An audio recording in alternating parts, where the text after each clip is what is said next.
What's cracking, everybody? New video.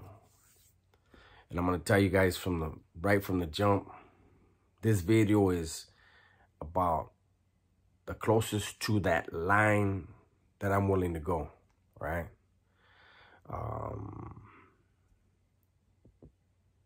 This video was sparked by the half-truth that people keep speaking on in the comments, but it's important to remember that a half-truth is a whole lie. You know what I'm saying? People keep saying this whole, well, the Southerners get along with white supremacists.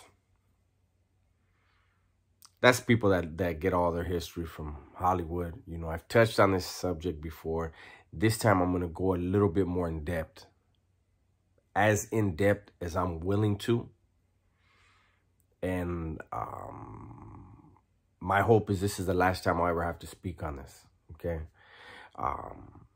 This platform, as well as a lot of the other platforms right now, Raza platforms, are trying to push for unity amongst the Raza, as well as unity and an understanding between the black and the brown communities. A lot of Raza are saying, why is it that only the Raza channels are pushing for that? And that's a good question. I know for a fact Hoodie from the Hood and Nate Dogg 916, Dirty Weather, they've all been very fair in their assessment of things, and they've never really spoken out anything negative towards Raza. They speak their truth as they see it based on their life experiences, right? But I want to make sure that for those willing to listen, for those that do not already have their mind made up and hatred in their heart, let me explain something to you when you're hearing these morons regurgitate Hollywood bullshit. Like, I've honestly had a few people lately in the comment section say, well, they said in, blood out. The fuck? Yeah. A Jewish writer wrote that line. And I'm gonna be held accountable? The fuck out of here. So, let's go ahead. Let's start from the beginning.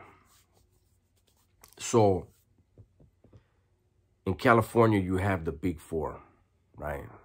Those of you that don't know what the Big Four is, in the California Department of Corrections, Google it. I don't ever mention the names.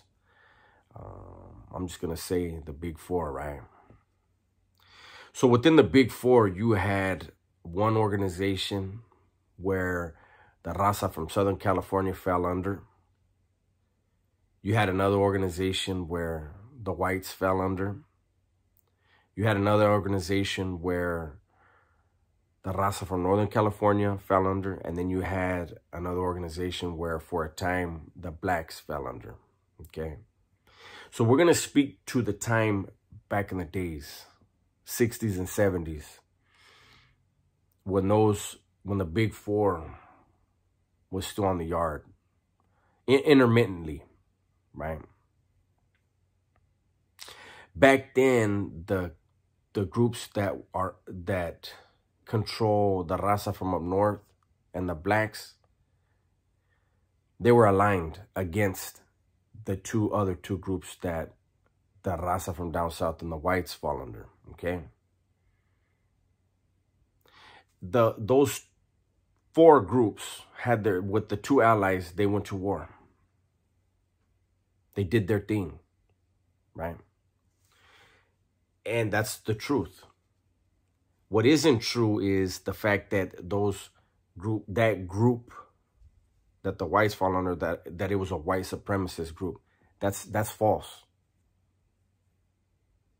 It was a group of white men.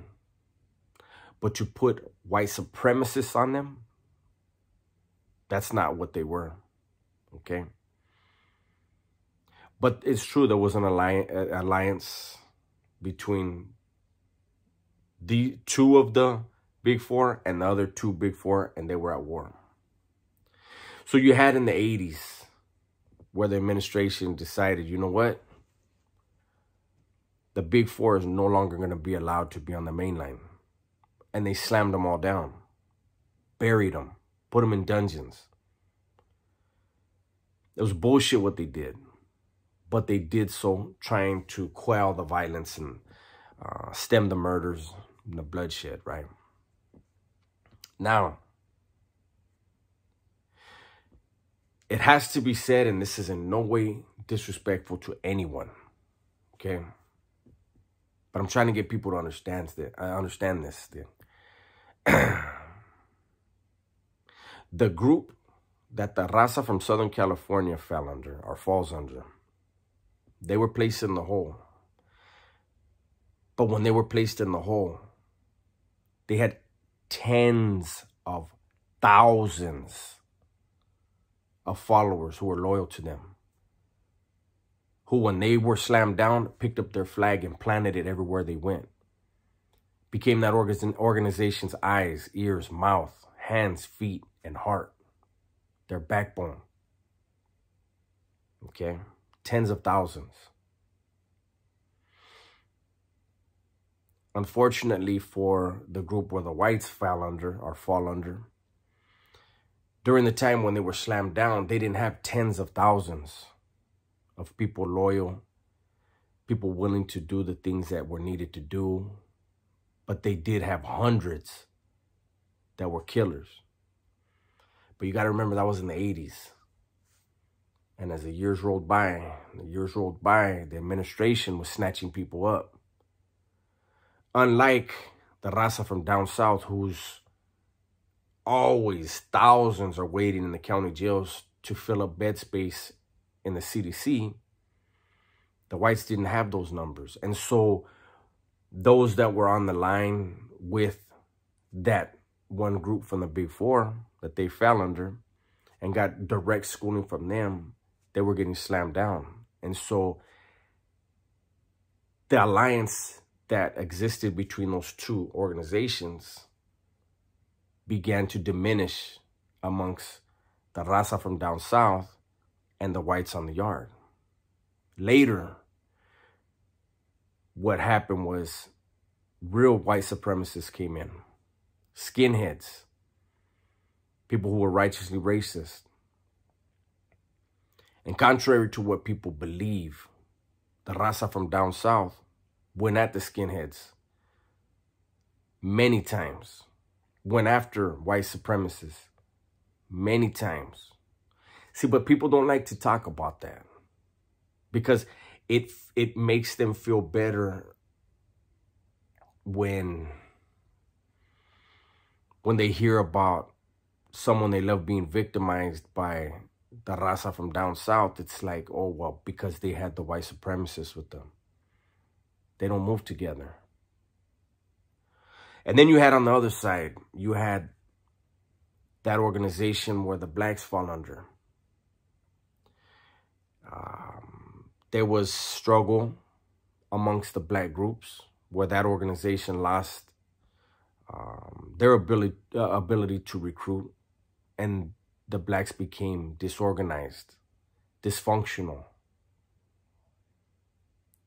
But on the other hand, their allies, their former allies, loose alliance, the Raza from Northern California, like the Raza from Southern California, remained dedicated, planted their flag where they could, everywhere they could. They were the heart, they were the backbone, the eyes, the ears, the hands and feet of that which they were under. You know, and that's why everybody talks about how organized Raza in the joint is, you know. And it's true. Now, like I said earlier, I know this video will not change the minds of those who believe otherwise. I tend to believe that, you know, me and my life experience being behind the walls and growing up in jails and prisons, the ones that hate the most were usually the ones that were victimized the worst.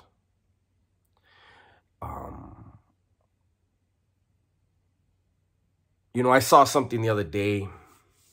I didn't watch the thing on Bright Dog. You know, I saw the video that Hoodie Hood did, and where he spoke about that what Bright Dog said was true. And I don't watch him because from what I've heard, he has a lot of hate in his heart towards the Raza from Southern California. And I have no hate in my heart towards anybody, and I don't need that type of energy.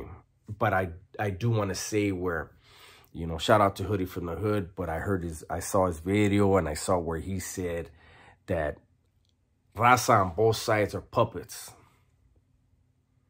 that they don't have any say, and, you know.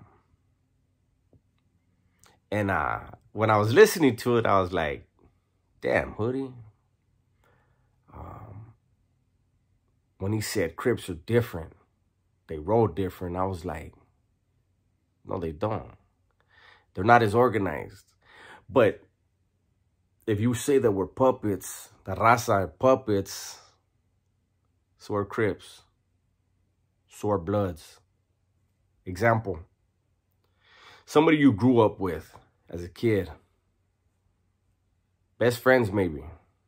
You get in your hood, he gets in a rival hood. You ain't friends no more. Why? Because it's the dictates of your neighborhood. You're a puppet, player. Flash to the pen. Hoodie. Keep it real, big dog. The essays rush the blacks because of something that a Crip said. Do you just watch? Nah. That man's actions and his mouth made you react. That's a puppet. If we're going to call people puppets, just keep it real. Your definition, or Bright Dogs. You know what I'm saying? I don't get this whole, you know, splitting hairs thing. But anyways, I just wanted to make this video because I honestly, I'm tired of hearing this bullshit. White supremacists, and you like, even within the whites, the white supremacists, the skinheads in the woods don't even see eye to eye. But see, that's the thing, that like a Wood will tell you that we don't get along with them dudes. We beef with them half the time they're on the yard. But it doesn't fit the propaganda. We need to stop people on the streets. Check me out. People on the streets need to stop pretending they live by the code of the joint. If you did, you'd still be in the joint.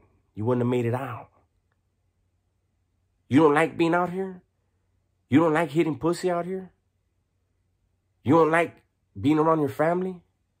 Well, then do what you got to do to be around a bunch of swinging dicks and sweaty, angry men. That's what you want, right? You want to roll your mattress up every morning? You want to work out and be done with your bird bath before breakfast comes to the door? You want to be wondering if you're going to be able to sign up for a phone call tomorrow? Come on, Owens. Who you fooling? Everybody that gets in the comments and wants to know all this bullshit that's prison related, go to prison, eh? Like, let the rest of us that enjoy life out here, let us enjoy it. Stop with the propaganda. Let's figure out how to get money. Let's figure out how to move into a better neighborhood. Let's figure out how to create generational wealth. Killing is easy, man. You know what I'm saying? Being tough, that's easy. Slapping somebody in their face, that's easy, man. But learning how to interact with people, having compassion, not being led by your ego, that shit's impressive to me. But I'll go ahead and end this one here, man. If you like the video, like the video. If you ain't subscribed, subscribe. Share this video, share my channel. Let's blow this up. But more importantly, let's just be better people, all right? Be safe, be smart, and tell the ones you love that you love them. I'm out.